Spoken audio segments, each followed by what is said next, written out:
America and to the republic for which it stands, one nation, under God, indivisible, with liberty and justice for all.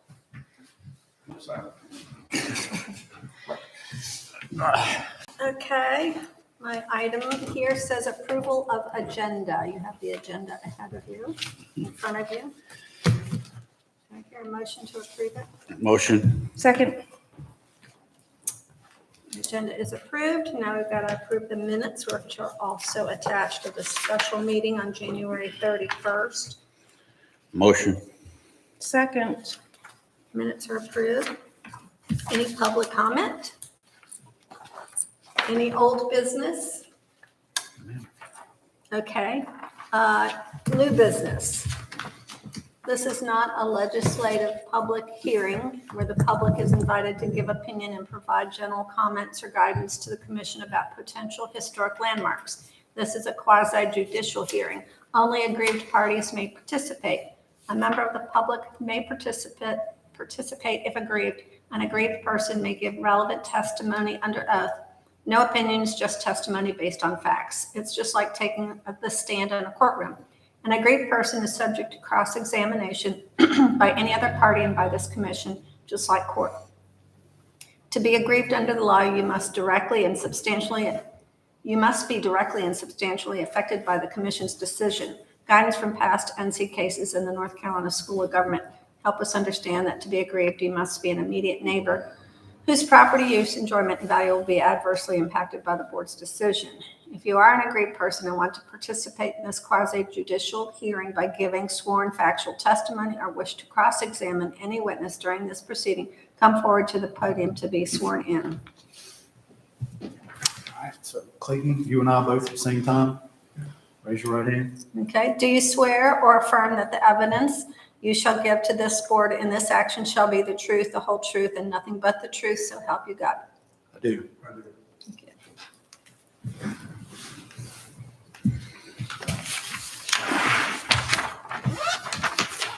So we are here to, do I read this?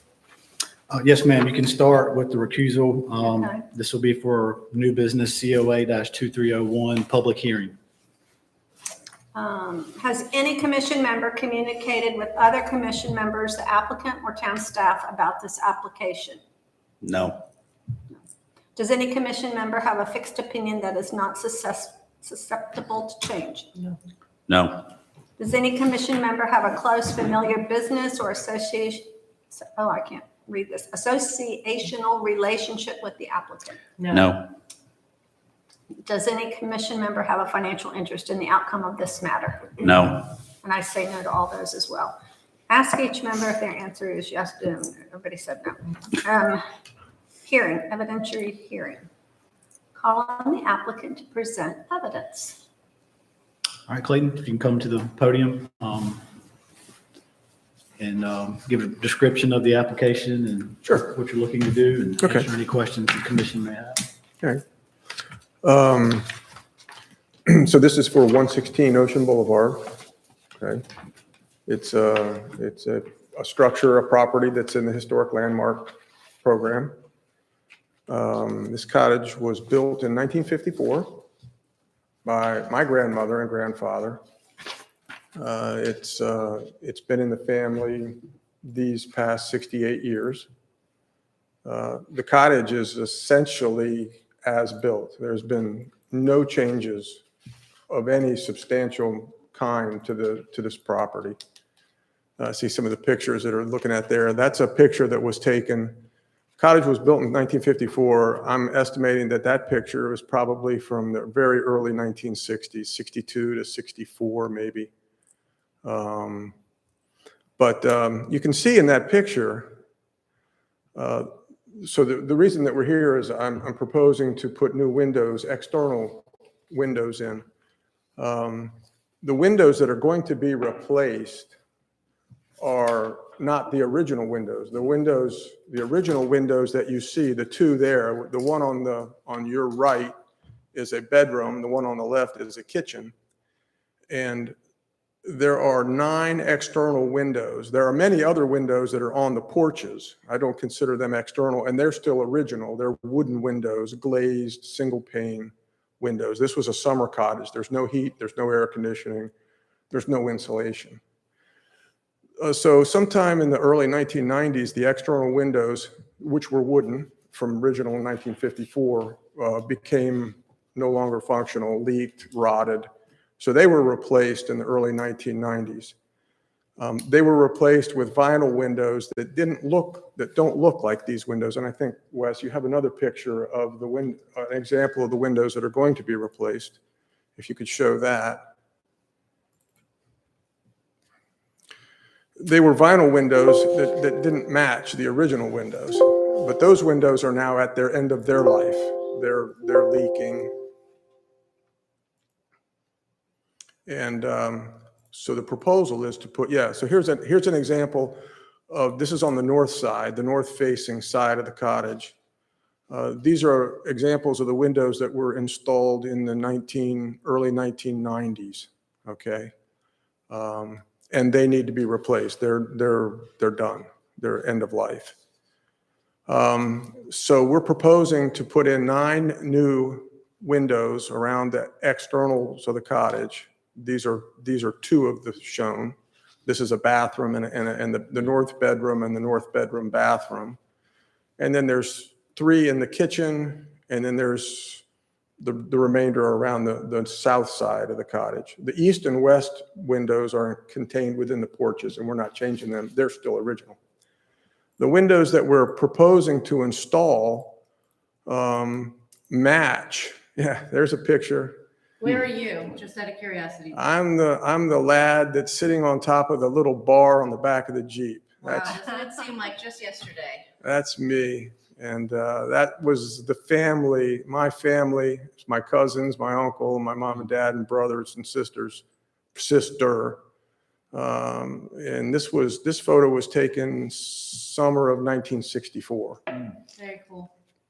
So, yeah, I have very, very long history here on the beach. I mean, I spent all of my childhood summers were here. And I remember the beach going back to probably 60, 61, 62, some of my earliest memories here.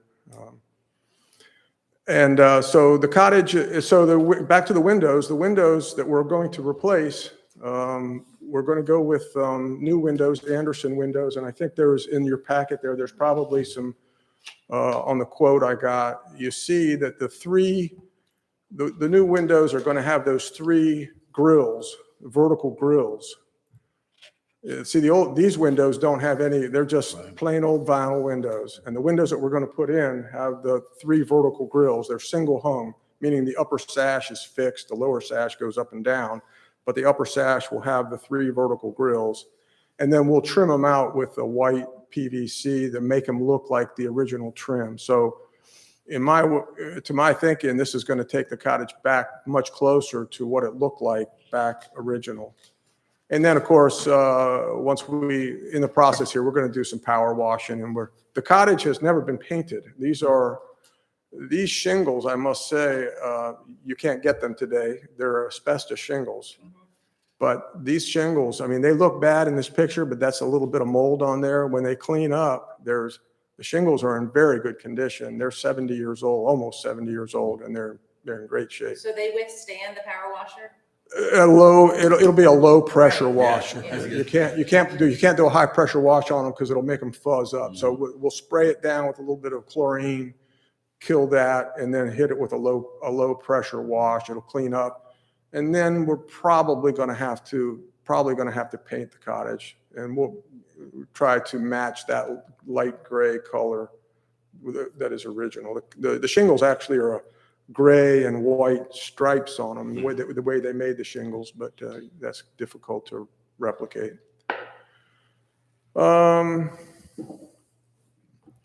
So currently, I'm 3rd generation. My grandparents built this, and it was passed to my mother and father, and they passed it to myself and my 2 brothers. And my 2 brothers and I and myself, we have grandchildren. So there's 5 generations, I guess, 5 generations that are involved here. And one of the reasons I'm in this landmark program is because we haven't made any changes. And so it really is it's a step back in time. We have logs that we've kept. People, when they come and stay at the cottage, they enter into the log. We've got 3 volumes. We're on our 3rd volume now of notations for people who have stayed at the cottage. So there's a large group of family and friends who have memories that this is the one constant in a lot of people's lives. In my family, this is perhaps the most constant thing that hasn't changed in all of our lives. And it's my hope that I can maintain this and keep this alive as it is without changing it. I mean, I get regularly solicitations to sell the property, unsolicited offers. People come and want to buy the property. And because then they'll knock the cottage down and they'll build, an aquadisiac or something. So we're trying to just keep it in the family. It's not a money-making operation. It's a family beachside cottage as was the way back in the day. So, but it does need maintenance, and the windows are what's up right now. It was always this roof too? This is probably, well, the roof that's on it today is probably, I think, the 3rd roof, maybe the 4th. I'm not But certain. it was always a pitched roof and It's not a flat always roof. been a pitched roof, and it's always been the asphalt shingles, which is what it is now. Interesting story about the pitched roof is back in the day, my grandparents actually bought this lot in 1950, and then they built in 1954. They had a cottage in Kill Devil Hills. They were contemporaries and acquainted with the Sticks, Frank Stick, David Stick. My father actually, David Stick and my father is kind of contemporary, same ages, and spent time together in the summers on the beach. And when Southern Shores opened up, they came down and looked and bought the property and built this house. And there was a little bit of, I think, tension because my grandmother decided that she didn't want a flat top, that she was old school New England and was not going to have a flat top. And so I think, I'm not certain, I've looked at some aerial footage from back in the day. I think this might have been the 2nd peaked roof that was built in Southern Shores. There was another one. It used to be called the Old Salt. It's about halfway between here and this cottage and the pier. So probably, about somewhere around the mailbox number 50, 60, somewhere in that range. There was another large peaked roof cottage that was built there, I think, a couple years before this one. But this has always been, the picture that you're looking at now, and do you have I don't know if we have a more recent picture, but if you looked at the cottage today, it looks exactly like that. Yeah, it just hasn't changed at all. Yeah, that's just I guess we don't have a photograph of it today, but you can drive by it. There's a big anchor out in front down by the street. And Okay, thank you. Wes, Town does not have any questions for the applicant. anybody here have any questions or comments? No, and the Nope. town recommends approval? Yes. I prepared a staff report, it was included in your packets, part of the record. I'll just touch on a little bit of that. Obviously, this is for 116 Ocean Boulevard. The request is for a certificate of appropriateness to replace 9 windows.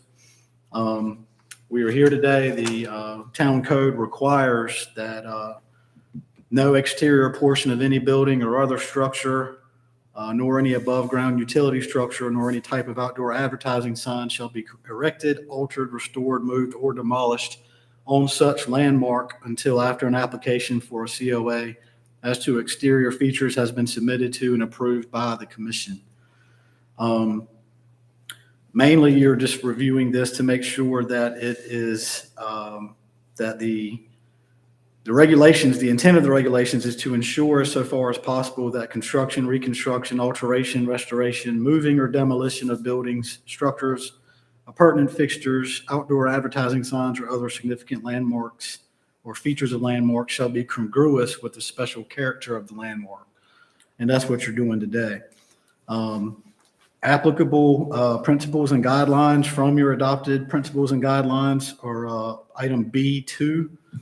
B is rehabilitation, which means the act or process of making possible an efficient, compatible use for a property through repair, alterations, and additions while preserving those portions or features that convey its historical, cultural, or architectural values.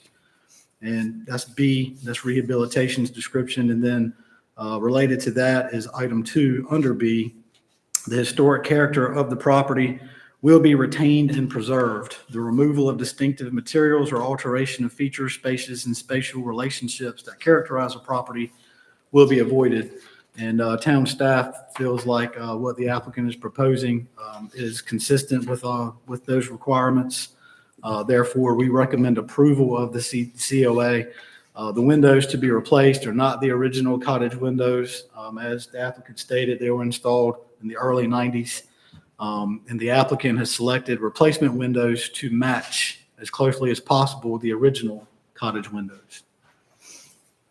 That concludes the staff report. Madam Chairperson, if you have any questions, any of y'all have questions, I can try to answer them. I don't have any questions. No, no question. Okay. Pretty clear. Okay. So did we make a motion to approve what you've done? Yes, ma'am. You all can, as shown in number 3 in the order, you could approve the COA, you can approve the COA with conditions, or you can deny the COA. Make a motion to approve the COA. I second it. Very good. And do you all find that the application is consistent with the commission's adopted principles and guidelines, specifically item B2? Yes. Very good.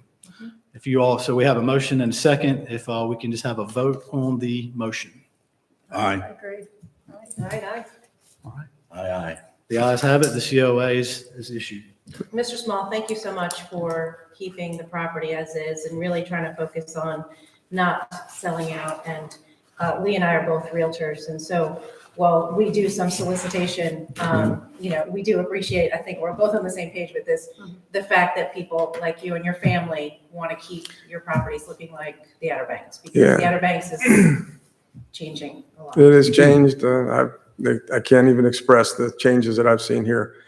So thank you. And it's difficult though, a family property, any lawyer will tell you that trying to keep it in a family for generation after generation becomes difficult. And we're on the cusp with this cottage right now.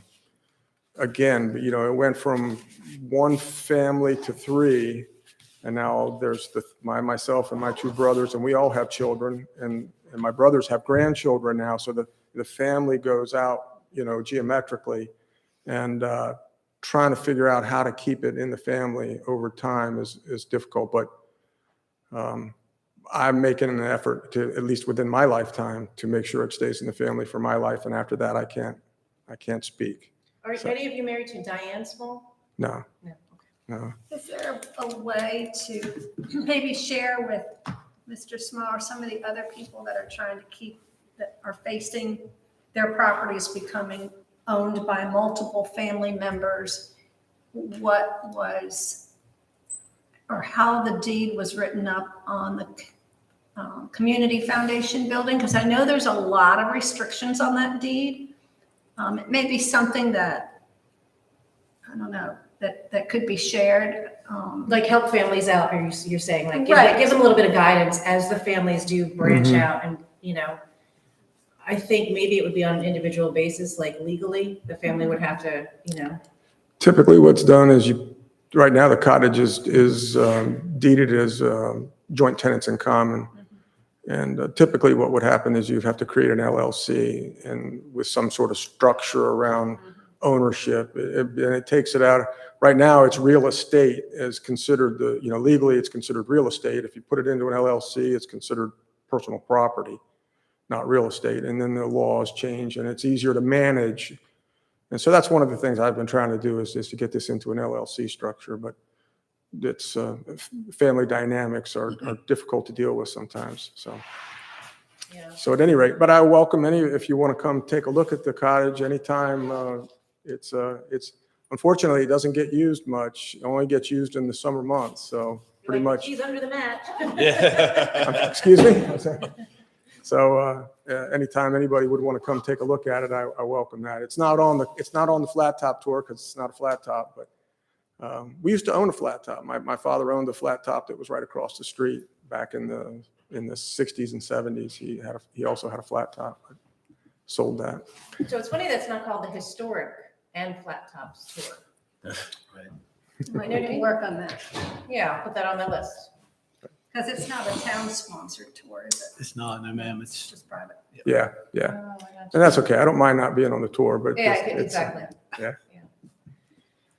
All right, Okay, let's see what, make a motion to, any public comment? Nope. Any member comments? nope. Any announcements? no ma'am. We don't have any applications to consider at this point. So, Mr. Small, what we'll do at this point is I'll prepare the actual certificate of appropriateness. It'll be a document. I'll prepare that, the chairperson will sign it, and we'll get that to you, and that will be your official approval. I'll try to get that together within the next week or so. And then the next meeting we have will most likely be to approve the decision, the order for this meeting, the action that we're taking today.